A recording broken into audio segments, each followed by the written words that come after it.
할렐루야. 아멘. 우리 옆에 앉아 계신 분들하고 인사합시다. 자, 오셨습니다. 성의없게 인사하는 것 같아요, 용민 씨. 다시 한번 인사합시다. 당신에게 좋은 일이 시작되었습니다. 당신에게 좋은 일이 시작되었습니다. 아멘. 한번 제목을 따라 읽죠. 성도의 결혼관. 결혼하신 분들은 이미 때를 놓쳤다 생각하시겠지만, 오늘 말씀은 이미 결혼한 분들은 어떻게 가정을 세워나갈지를 알게 될 것이고, 아직 우리 결혼 안 하고 결혼을 하고 싶은, 또 결혼을 해야 하는 우리 청년들은 하나님께서 기뻐하시는 결혼이 어떤 것인지를 오늘 말씀을 통해 알게 될 것입니다. 오늘 말씀을 잘 들으셨어요. 정말 복된 결혼을 하시기를 예수님의 이름으로 축원합니다. 또 그런 자녀를 두고 있는 부모님이라면 오늘 말씀을 잘 들으셔야 됩니다. 결혼에 관한 통념적인 가치관이 무너지고 있는 시대입니다. 이런 상황 속에 결혼에 관해서 말하고 있는 고린도전서 7장은 예수 그리스도를 믿고 하나님의 자녀가 된 성도들에게 하나님께서 기뻐하시는 성경적인 결혼이 어떤 것인가를 잘 알려주고 있습니다. 세상은 이렇게 결혼이라는 것을 정의합니다. 잘 들어보십시오. 생명의 유지와 보존만을 위한 것이 결혼이 아니요 육체의 욕구를 채우기 위한 것도 아니며 사랑과 신뢰를 토대로 한 생활 전체를 공동으로 영위하는 관계임을 사회적으로 승인받은 것이라 정의합니다. 너무 좋은 말들이 쓰여 있습니다. 그런데 언제부터인가 결혼을 이야기할 때 과거로부터 통념적으로 이해되어 왔던 결혼의 정의에서 남자와 여자라는 단어가 빠지기 시작했습니다. 결혼을 정의할 때 남자와 여자가 빠졌다는 이야기입니다.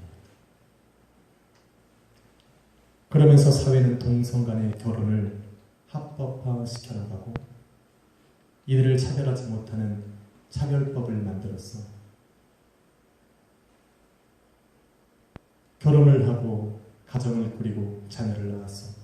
하나님께서 이 땅에 원하시는 일을 이루어 나가야 하는 교회와 또 우리 다음 세대의 자녀들에게 잘못된 결혼관을 가르치고 있다라는 겁니다.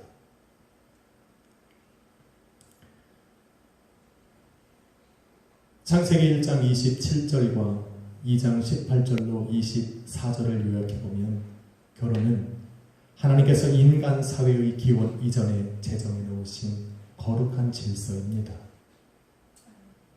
남자와 여자가 서로 돕는 자로서 창조되어서 둘이 아닌 한 몸을 이루는 것을 결혼이라 말합니다. 한 몸 이룬 이들에게 하나님께서는 축복하시기를 생육하고 번성하여 그 땅에 충만하고 그 땅을 다스리고 정복하라 말씀을 하셨습니다. 이것은 남자와 여자가 결혼을 해서 가정을 이룰 때 이루어지는 일들입니다.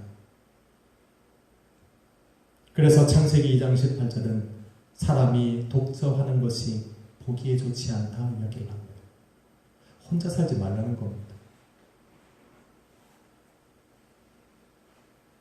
그런데 결혼을 한 사람이라고 해서 모두가 다 하나님께서 복된 약속을 주신 생육하고 번성하여 그 땅을 충만하고 다스리고 정복하는 이 약속을 이루며 살아가는 것은 아닙니다. 이것은 하나님께서 우리에게 주신 약속이라면 하나님께서 기뻐하시는 결혼과 하나님께서 원하시는 그 가정을 세워나갈 때 그들의 삶에 이러한 약속들이 이루어지는 것입니다. 아멘.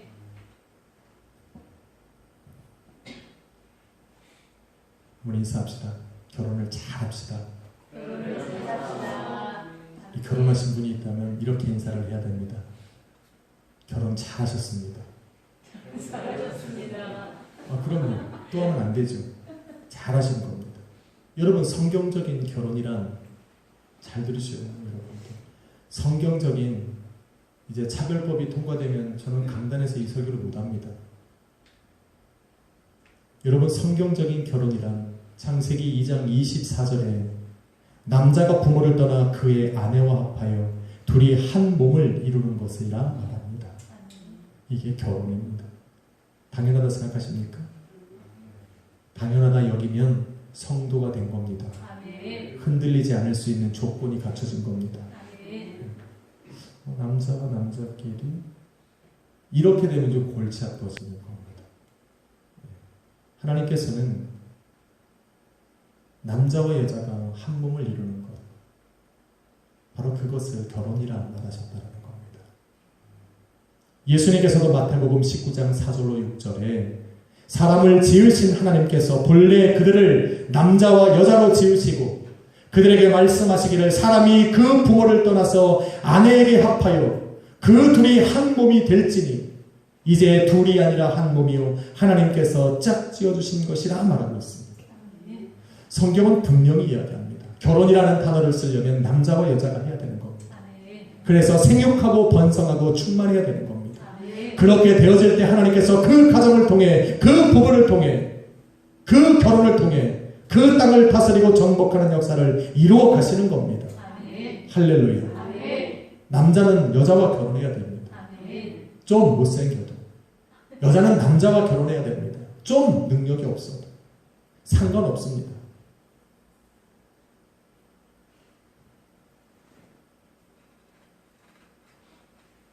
다시 말해서 성경적인 결혼이라는 것은 하나님께서 창조하신 원리대로 남자와 여자가 합하는 것이고 둘이 한 몸이 되어 온전한 가정을 이루고 하나님께서 그 가정에 복을 주사 하늘의 기업인 자녀를 허락하시고 그 가정을 통해 하나님께서 계획하신 뜻을 이루어 가시는 것, 그 시작이 결혼이라는 겁니다.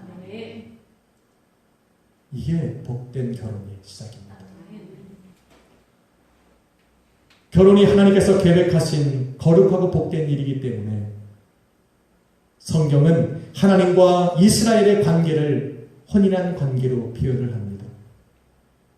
예수님과 교회의 관계를 신랑과 신부의 관계로 비유하여 설명하기도 합니다.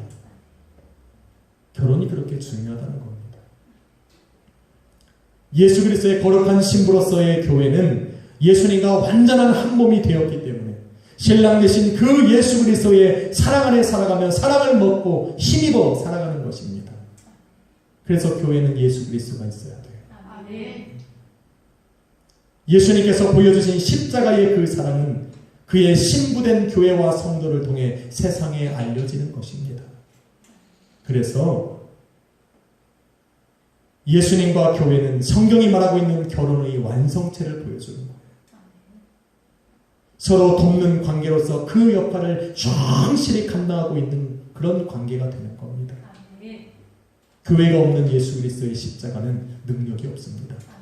예수 그리스도의 그 십자가의 사랑이 빠진 교회는 아무리 커도 세상을 건져낼 수 있는 힘이 없습니다. 그래서 이 둘은 반드시 한 몸을 이루어야 됩니다. 그러게 성도가 이 땅의 모든 사역을 마치고 하나님의 나라에 들어가는 것을 성경은 어린 양의 혼인잔치에 들어간다 말하고 있는 겁니다. 결혼이 그겁니다. 이처럼 결혼이란 하나님 앞에 거룩하고 아름다운 축복이고 은혜입니다. 그래서 결혼을 안 하려고 생각하지 마시고 할 수 있으면 해야 합니다. 결혼하신 분들은 하지 마시고 잘하신 겁니다. 그런데 성경이 결혼에 관해서 이렇게 말하고 있음에도 불구하고 사도 바울은 본문 8절에 고린도전서 7장 8절에 이르기를 내가 결혼하지 아니한 자들과 과부들에게 이르노니 나와 같이 그냥 지내는 것이 좋으니라 말합니다. 결혼하지 말고 나처럼 지내는 것이 좋다 말합니다. 성경은 분명히 결혼하는 것은 하나님의 축복이요 하나님의 창조 원리요 하나님의 복을 이루며 살아가는 그 뜻을 이루어나가는 시작이라고 말했음에도 불구하고 사도 바울은 왜 자기처럼 그냥 지내는 것이 좋다고 말했을까? 얼핏 들으면 사도 바울은 성경과 반대되는 말을 하고 있는 것처럼 들려질 수도 있습니다. 그런데 이렇게 말한 바울의 이유와 목적을 알기 위해서는 저와 여러분이 오늘 읽은 29절로 31절의 상황을 정말 잘 이해하고 그것을 전제하여서 들어야 됩니다. 29절로 31절에 보면 그때가 단축하여진 고로 안에 있는 자들은 없는 자같이 하고 우는 자들은 울지 않는 자같이 하고 기쁜 자들은 기쁘지 않은 자같이 하며 매비하는 자들은 없는 자같이 하고 세상 물건을 쓰는 자들은 다 쓰지 못한 자같이 하라. 왜? 그때가 단축되어졌기 때문이라. 그때가 언제입니까? 그때라고 하는 것은 주님께서 이 땅에 다시 올 때를 말합니다. 이 땅에 존재하는 교회와 성도가 신랑 되신 예수 그리스도를 만나는 그때를 말합니다. 주님을 기다리며 당했던 세상으로부터 미움과 박해를 받았던 교회와 성도가 그 흘렸던 아픔과 슬픔과 눈물을 우리 하나님께서 신원해 주시는 때를 말하는 겁니다. 그때가 단축되었다. 이 때를 기다리며 살아가는 성도들의 신앙을 우리는 종말론적 신앙이라 말합니다. 또 다른 말로는 부활과 재림의 신앙이라 말합니다. 이런 신앙과 믿음이 있었기 때문에 초대교회와 성도들은 로마의 박해 속에서도 예루살렘을 떠나야 하는 그런 상황 속에서도 모든 것을 버려두고 그 신앙과 믿음을 지키고자 담대하게 다른 지역으로 이사를 갈 수 있었던 겁니다. 이 신앙이 있었어요. 주님께서 다시 오실 그 날이 가까웠다는 것을 알고 있는 이 신앙 때문에 예루살렘의 모든 것을 버려두고 타 지역으로 떠날 수가 있었던 겁니다. 데살로니가 교회와 성도들은 주님께서 이 땅에 다시 오실 거리라는 그 때가 가까웠다는 것을 믿었기 때문에 세상으로부터 당하는 그 미움과 박해와 환난 속에서도 두려워하지 않았습니다. 오히려 함께 고난당하는 그 성도와 교회를 그 사랑으로 예수 그리스도의 사랑으로 도와주는 힘에 붙이도록 그들을 도와주는 그러한 삶을 살아갈 수가 있었다는 겁니다. 이처럼 이 종말론적 신앙은 중요한 겁니다. 예루살렘으로부터 떠나와서 고린도에 정착한 성도들도 이 신앙이 있었습니다. 그렇게 하루하루 견디고 인내하면서 타국에서 이방인의 삶을 살아가고 있었습니다. 그런데 예수 그리스도의 재림이 곧 이루어질 거라고 믿고 확신을 하면서도 현실의 삶에 조금씩 적응해가는 육체의 연약함에 흔들리기 시작한 겁니다. 거룩한 신부의 모습이 희석되어지고 점점점 육체의 요구를 따라 살아가기 시작한 겁니다. 그래서 그 육체의 욕구를 이기지 못한 자들은 아비의 아내를 취하는 이런 음행 속에 빠져 살아가는 죄악을 범하기도 한 겁니다. 우리가 예수 그리스도를 잘 믿다가도 현실의 삶에 점점점 익숙해져가는 그런 자신의 연약한 모습 속에 우리도 흔들릴 수 있습니다. 여러분, 코로나의 상황으로 예배가 멈춰진 이 교회의 성도들이 마치 알곡과 죽자위가 나눠지듯 한 부류에서는 드리지 못하는 그 예배를 사모하며 가슴을 치는가 하면 한 곳에서는 너무 편하다고 이렇게 신앙생활하면 좋겠다라고 이야기하는 사람들도 있습니다.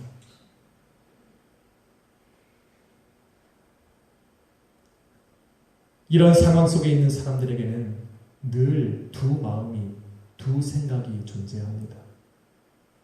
현실에 맞춰 내가 살아가야 될 것인가? 아니면 다시 오실 주님을 위해서 예비하는 삶을 살아가야 될 것인가? 결혼의 문제는 더 심각합니다. 내가 현실을 살아가기 위해서 결혼을 해야 할까? 주님께서 곧 오실 것이니 주님을 예비한 거룩한 신부로 혼자 살아갈까? 이들의 마음속에 고민이 생긴 겁니다. 갈등이 생긴 겁니다.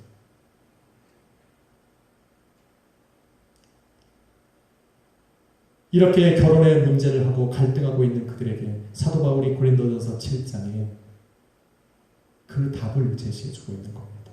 그런데 그 답을 제시하고 있는 사도 바울도 종말론적 신앙관으로 살아가던 사람입니다. 예수님께서 다시 올 날이 임박하고 단축되었기 때문에 거룩한 신부의 모습으로 다시 오실 주님의 길을 예비하며 살아가던 그 사도 바울은 결혼하지 않은 자들과 과부들에게 자기와 같이 그냥 지내는 것이 좋다고 결론을 내립니다.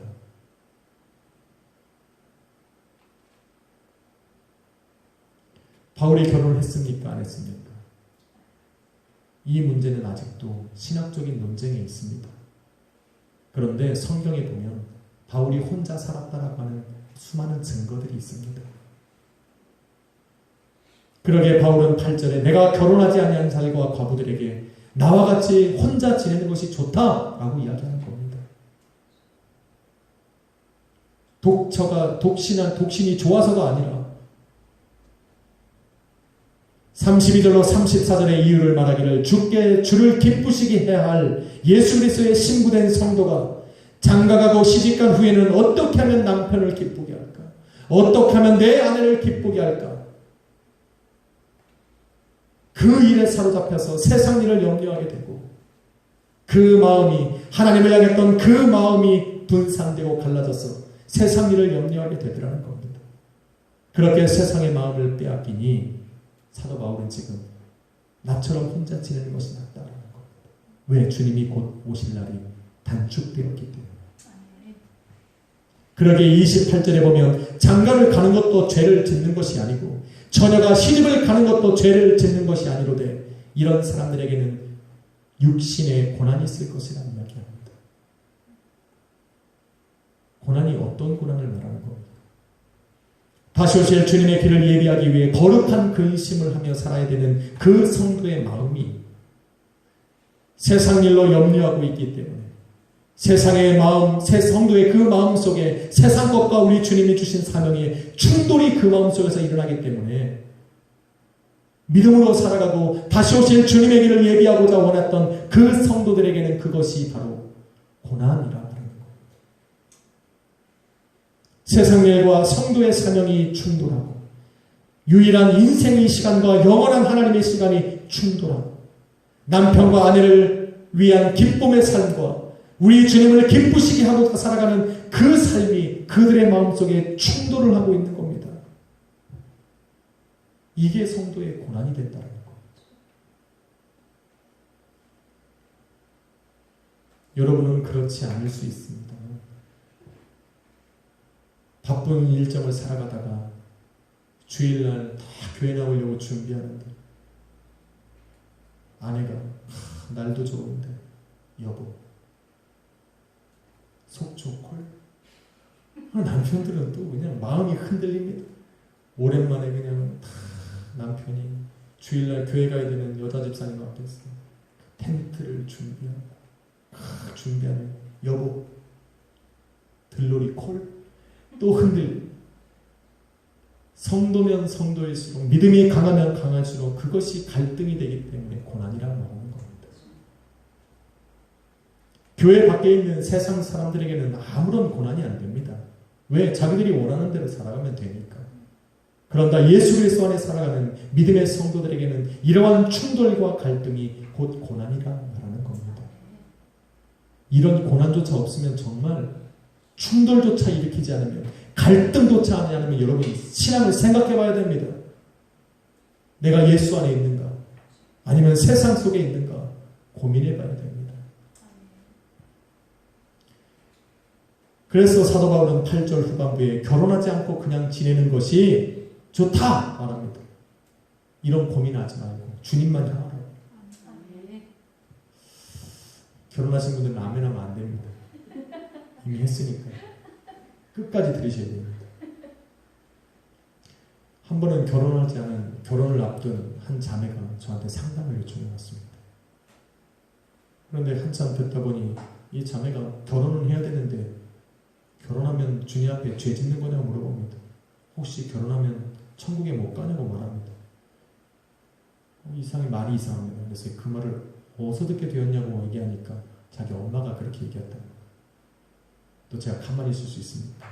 그 집에 또 찾아갔습니다. 그 어머니하고 한참 대화를 하다가 극단적인 종말론적 신앙에 빠져있는 이단에 그 어머니가 빠져있는 것을 알게 된 겁니다. 극단적 종말론에 빠진 사람들은 오늘 고린도전서 7장을 근거로 해서 주님께서 오실 날이 임박했으니 거룩한 신부가 되지 않으면 하나님 나라에 갈 수 없다고 말합니다. 그 예수 그리스도와 우리는 결혼을 했으니 우리는 신부로서 우리의 몸을 더럽히면 안 된다. 그래서 결혼하면 죄를 짓는 것이고 결혼하면 천국에 갈 수 없다고 말합니다.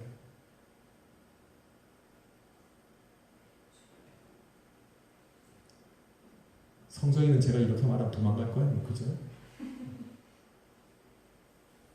그래서 저는 어머니의 말을 다 듣고 나서 마지막으로 마치면서 성경 한 구절을 그분에게 들려줬습니다.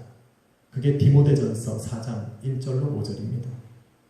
거기에 보면 성경이 밝히 말씀하셨다 말하며 성령이 말했다는 것. 후일 곧 마지막 때가 오면 어떤 사람들이 믿음에서 떠나, 잘 들으셔야 돼요, 미혹하는 영과 귀신의 가르침을 따라 말하면서 혼인을 금하는 자들이 일어날 것이라 말합니다. 성경을 자기 생각대로 읽고 자기 마음대로 해석하고 자기 지식에 맞춰 판단을 하고 그것도 부족해서 미혹하는 영과 귀신의 가르침에 빠져들어서 살아가다 보니 이런 말을 하는 겁니다. 그래서 이 어머니가 고민을 하다가 자기가 다니고 있는 그 교회에서는 이 말을 한 번도 못 들어봤다는 거예요.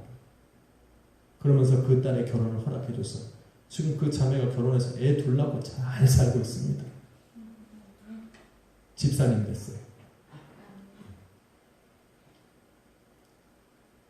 바울은 아직 결혼하지 않은 자들과 과부들에게 나와 같이 그냥 지내는 것이 좋다고 말할 때 이렇게 말합니다. 영어로 I say, 내 말이라는 겁니다. 이 말을 하는 주체가 예수님이 아니라 자기 자신이라는 겁니다. 하나님께서 맡겨주신 사명을 위해 자기의 모든 삶을 내어드리고 살아가는 자신이 지금 이야기하고 있다는 겁니다. 다시 오실 그 주님의 일을 예비하기 위해서 나의 모든 것을 투자해서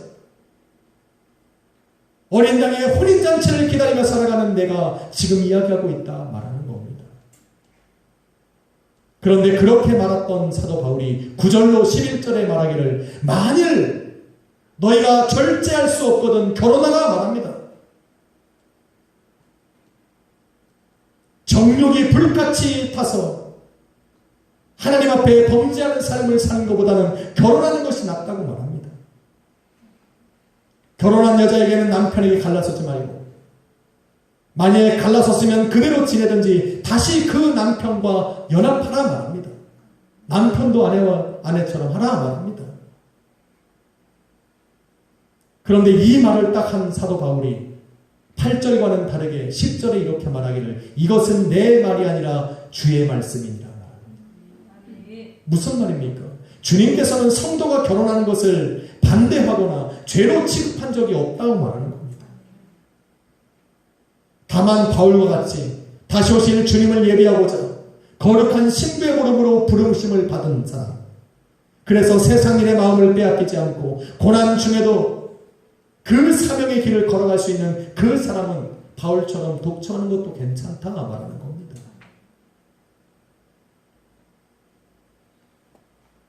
혹시 그런 분 계십니까? 박정선 그래서 결혼 안 하는 거예요? 우리 자녀들 중에 혹시 나는 바울처럼 창근이? 잘 생각하고 결정하십시오. 유익은 있을 겁니다. 예수님께서 이 땅에 처음 오실 때 그 주의 길을 예비하라고 먼저 보내심을 받은 세례 요한은 결혼하지 않았습니다. 바울처럼. 오히려 세상 염려로 자신의 마음이 빼앗길까봐 광야로 나가서 혼자 지냈습니다. 음식을 탐하는 육체의 욕심을 버리고자 광야에서 메뚜기와 석청을 먹고 살았고 세상 유혹을 따라가기 싫어서 낙타의 옷을 입고 그 광야에서 홀로 지냈습니다. 그러면서 때가 되매 세상으로 다시 넘어와 예수 그리스도의 길을 예비하고자 회개를 선포하고 돌아오라 선포했던 세례 요한입니다. 그랬기 때문에 사람들은 세례 요한의 말에 귀를 기울이고 예수님께서 이 땅에 오시기 전 회개하고 돌아서는 그런 일들을 하게 된 겁니다. 그러면 우리는 다시 주님께서 이 땅에 오시는 것을 예배해야 되는 교회와 성도들은 아마 세례 요한처럼 사도 바울처럼 그렇게 살아가는 것도 나쁘지는 않을 겁니다. 그래서 사도 바울도 이렇게 이야기를 하고 있는 겁니다. 그런데 이러한 축복된 길을 갈 수 있는 그런 길로 부르심을 받은 우리가 바울처럼 거룩하고 신실하게 독처할 수 없다면 오히려 그 마음이 절제할 수 없어서 유혹에 빠질 수 있고 미혹당할 수 있다면 차라리 결혼하는 것이 낫다라고 말하는 겁니다. 오히려 사도 바울처럼 자신을 숨기고 자기의 그 연약함을 숨기고 겉으로는 독조하면서 거룩한 신부인 양 살아가다 사람들이 보이지 않는 곳에 숨어서 음행을 저지르고 살아간다면 오히려 하나님 앞에 범죄하는 삶을 살아갈 수밖에 없다라고 말하는 겁니다. 저는 지난주에 설교를 했듯이 인간의 몸은 음행을 좋아한다 말했습니다. 사도 바울이 그렇게 기록했어요. 아니라고 부정할 수 있는 사람이 없습니다. 그래서 바울처럼 독초하면서 사명을 감당한다는 것은 정말 하나님의 특별한 부르심과 은사가 아니고는 힘듭니다. 오히려 그것보다는 하나님께서 우리에게 주신 그 은사를 사람들 앞에 보이기 위해서 스스로 만들지는 말라는 겁니다. 스스로 마치 사도 바울처럼 세례 요한처럼 내가 하나님께 그런 은사를 받았다라고 스스로 만들고 보이기 위해서 독초하지는 말라는 겁니다. 오히려 그것이 너의 올무가 되고 오히려 그것이 너희로 하여금 하나님과 멀어지게 하는 도구가 될 뿐이다 말하는 겁니다. 차라리 하나님께서 창조하신 뜻대로 자신과 같은 믿음의 사람과 결혼을 해서 마음을 같이 하고 뜻을 합하여 하나님의 뜻을 이루며 살아가는 것이 더 좋다 말하고 있는 겁니다. 할렐루야. 우리 성도의 가정들이 그렇게 되는 겁니다. 하나님의 뜻은 바로 그렇게 만나서 믿음의 사람들이 만나서 결혼하고 세워진 그 가정 앞에 하나님께서는 이루어 가시는 겁니다. 하나님의 뜻이 뭡니까? 남자와 여자가 결혼해서 생육하고 번성하고 그 땅에 충만한 것이 하나님의 뜻입니다. 믿으시면 아멘 하세요. 그래서 그들을 통해서 온전한 믿음의 가정이 세워지고 그것에 주의 이름으로 드리는 예배가 선포되어지고 그래서 그 가정이 흔들리지 않는 예수 그리스도의 몸된 교회가 되는 것이 뜻입니다. 그렇게 세워진 가정들이 모여서 예수 그리스도의 한 몸 이룬 교회가 되고 그 교회를 통해서 복음의 사명이 감당되어지고 다시 오실 주님의 길이 예비되어지는 것, 이것이 우리 주님께서 원하시는 뜻입니다. 우리 하나님께서 창조하신 원리입니다. 이것이 사도 바울이 말했던 비밀입니다.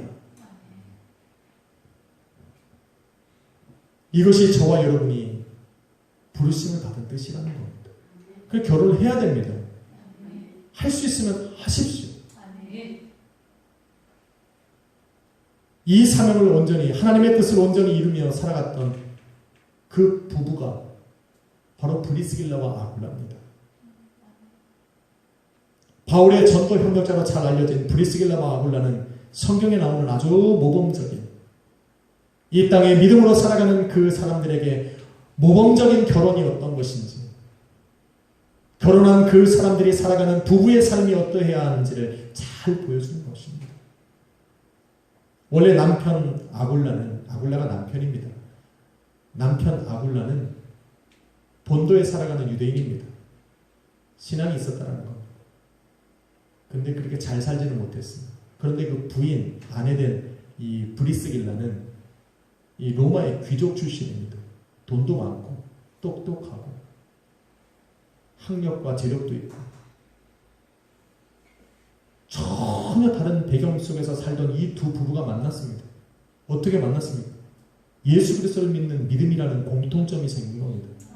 서로의 신앙에 반해버린 겁니다. 서로의 믿음에 반해버렸어요. 그래서 결혼을 했어요. 부부가 결혼한 후부터 이 사람들은 하나님께서 원하시는 뜻을 이루며 살아가기 시작합니다.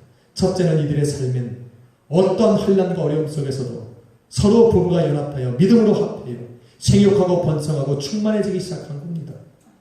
하나님의 뜻을 이루는 가정이 된 겁니다. 두 번째는 이들은 믿음 안에서 온전한 가정을 만들었습니다. 더 중요한 것은 그 가정을 예수 그리스도의 몸된 교회로 삼고자 예배를 드리기 시작했다는 겁니다. 이건 제 말이 아니에요. 성경에 나옵니다. 고린도전서 16장 19절은 기록하기를 아시아의 교회들이 너희에게 문안하고 아굴라와 브리스길라와 그 집에 모이는 교회가 주 안에서 너희에게 문안한다 말합니다. 브리스길라와 아굴라의 집은 그냥 두 부부만 사는 것이 아니라 그 집이 곧 교회였다라는 겁니다. 고린도 교회도 곧 이 브리스길라와 아굴라의 집이로서부터 시작한 겁니다. 로마서 16장 3절로 5절에도 바로 브리스길라와 아굴라에게 문안하고 또 저의 집에 있는 교회에도 문안하라 말합니다. 고린도 지역에서만 그 가정을 교회로 세우는 것이 아니라 다른 지역에 가도 어느 지역에 선교를 가도 그 지역에 예배를 드리면서 교회가 되었다라는 겁니다. 하나님의 뜻을 이루는 겁니다. 세 번째로 또 이들은 하나님의 뜻을 이루어갑니다. 예수 그리스도의 몸된 교회가 세워진 그 가정에서 복음의 사명을 감당하며 수많은 믿음의 사람들을 세워나갔습니다.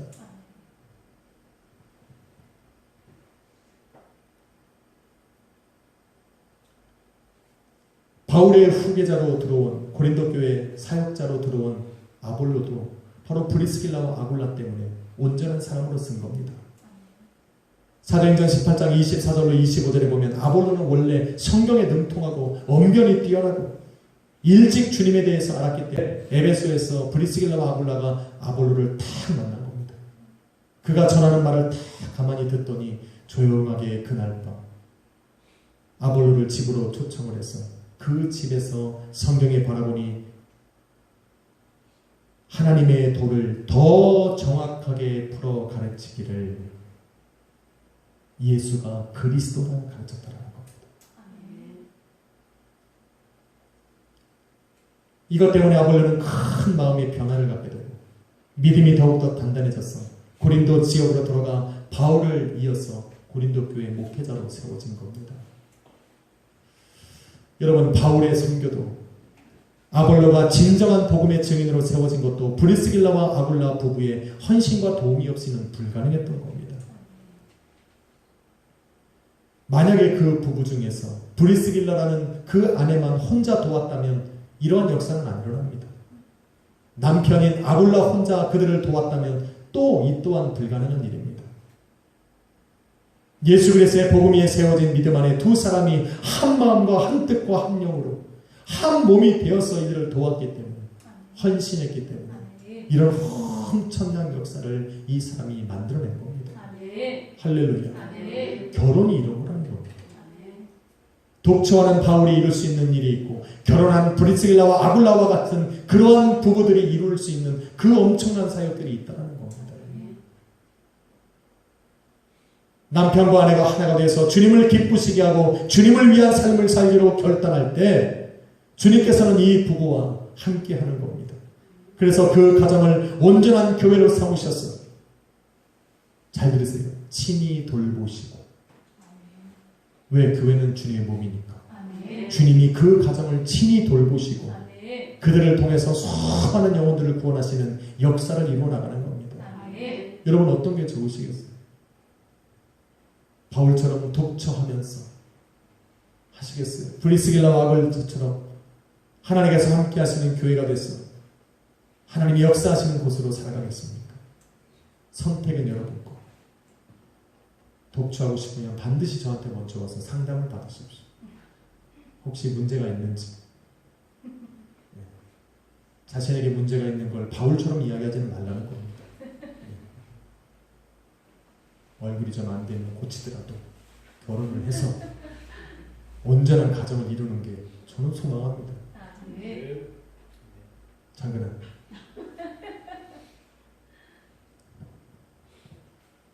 그래서 결혼하는 것에 옳고 그름을 따질 수 없습니다. 죄다 아니다를 이야기할 필요가 없다는 얘기입니다. 사도 바울처럼 독처하는 것이 하나님께 영광을 돌리는 것이라고 생각하는 사람은 오히려 독처하다가 스스로 절제할 수 없어서 하나님 앞에 범죄하는 수가 많습니다. 또 결혼한다고 해서 모두가 다 하나님 앞에 기쁨이 되는 가정이요 교회를 세우는 것이 아닙니다. 오히려 서로에게 믿음이 없어서 서로에게 고난 중에 살아가고 세상을 염려하다가 생을 마치는 가정들도 많이 있습니다. 그러므로 결혼에 관해서 성도가 가져야 될 마음은 내가 결혼을 하던 혼자 살아가던 내 마음속에 주님을 향한 주님을 기쁘시게 하고자 하는 그 마음이 있는가 하는 겁니다. 이런 마음을 가진 사람과 만나야 하고 그런 사람을 만났을 때 결혼을 하고 그렇게 마음과 뜻과 생각과 한 영과 한 믿음이 되었을 때 우리는 온전한 가정을 세워서 그곳에 주님을 향한 예배를 선포하고 교회가 되어지고 그것을 통해 브리스길라와 아굴라처럼 하나님의 뜻을 이루어나가는 생육하고 번성하고 충만하고 그 머무는 땅을 다스리고 정복해 나가는 복된 삶을 살아가야 하는 것입니다. 사랑하는 성도 여러분, 지금 나와 함께 한 몸 이루며 살아가는 남편과 아내는 주님께서 나를 통해 약속하신 뜻을 이뤄나가시고자 만세전부터 약속해 놓으신, 계획해 놓으신 또 다른 나입니다.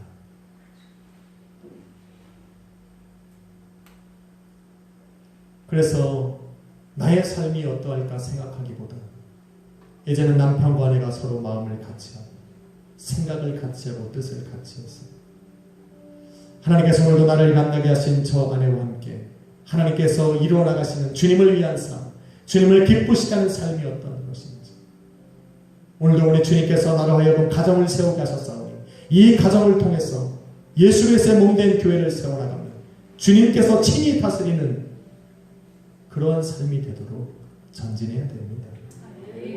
부부가 함께 연합하여 세운 가정은 절대로 흔들리지 않습니다. 부부가 함께 연합하여 세운 교회는 무너지지 않습니다. 그런 믿음 안에 하나가 된 부부가 함께 예배하며 기도하는 것은 우리 주님께서 역사하사 응답하시는 겁니다. 여러분 결혼을 누구랑 해야 된다고요? 여러분처럼 우리 주님을 향한 마음이 있는 사람, 나머지 조건을 따지기 전에 예수 그리스도를 믿는 사람, 다시 오실 주님을 기다리는 거룩한 신부로 살아가는 여러분은 반드시 기억해야 됩니다. 그런데 24절은 이르길 형제들아 너희는 각각 부르심을 받은 그대로 하나님과 함께 거하라 말합니다. 누구랑 함께 거합니까? 하나님과 함께 거하라. 나는 분명히 남편과 아내가 살아가는 것 같은데 하나님과 함께 거하라 말합니다. 남편과 아내의 관계 속에 하나님이 빠지면 하나님이 함께하지 않으면 다른 길을 가게 됩니다.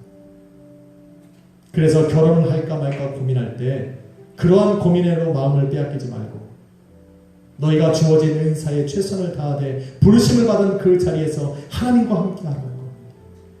결혼하지 않은 상태에서 지낼 때도 하나님과 함께하고 결혼을 해서 남편과 아내가 온전한 가정을 이뤘을 때도 하나님과 함께하는 그 삶을 살아가라 말하는 겁니다. 어떠한 환경, 어떠한 자리로 부르심을 받았던지 그곳에 하나님께서 함께 하시면 결혼이 문제가 아니라 하나님이 함께 하시는 복된 가정이 된다 말하는 겁니다. 그렇게 살아갑시다. 저는 우리 성도님들이 그렇게 살아갔으면 좋겠습니다. 바울처럼 혼자 살아가던 우리 권은아 김용호 집사님처럼 결혼을 해서 믿음의 가정을 세워나가던 저는 여러분 각자가 주님을 향한 그 믿음과 신앙으로 연합하기를 소망합니다. 그래서 하나님께서 함께 하시는 복된 가정이 되시길 예수 그리스도의 이름으로 축원합니다. 기도하겠습니다. 주님 감사합니다. 우리는 바울처럼 독신으로 살아가는 것이 아니라 브리스길라와 아굴라처럼 믿음의 가정을 세워 교회를 만들고 교회를 통하여 수많은 영혼들을 살리는 그런 사명을 살아가기로 작정했사옵니다. 아버지, 믿음으로 연합하여서 가정을 세워나가는 우리 귀한 집사님들의 가정들을 주님께서 돌보셔서 친히 다스려 주시고 그들에게 약속하신 바 생육하고 번성하고 충만하여 그 땅을 다스리고 정복하는 복된 가정으로 세워질 수 있도록 인도하여 주옵소서. 오늘도 주님의 전에 나와서 올바른 결혼관으로 주님이 기뻐하시는 결혼을 할 수 있도록 마음을 정한 우리 귀한 청년들에게도 하나님의 그 결단을 받으셔서 좋은 길로 인도하여 주옵소서. 예수 그리스도의 이름으로 기도했습니다. 아멘. 어떤 찬양인가요? 우리 찬양 드리시고 우리 간단하게 기도하고 마치겠습니다. 주님이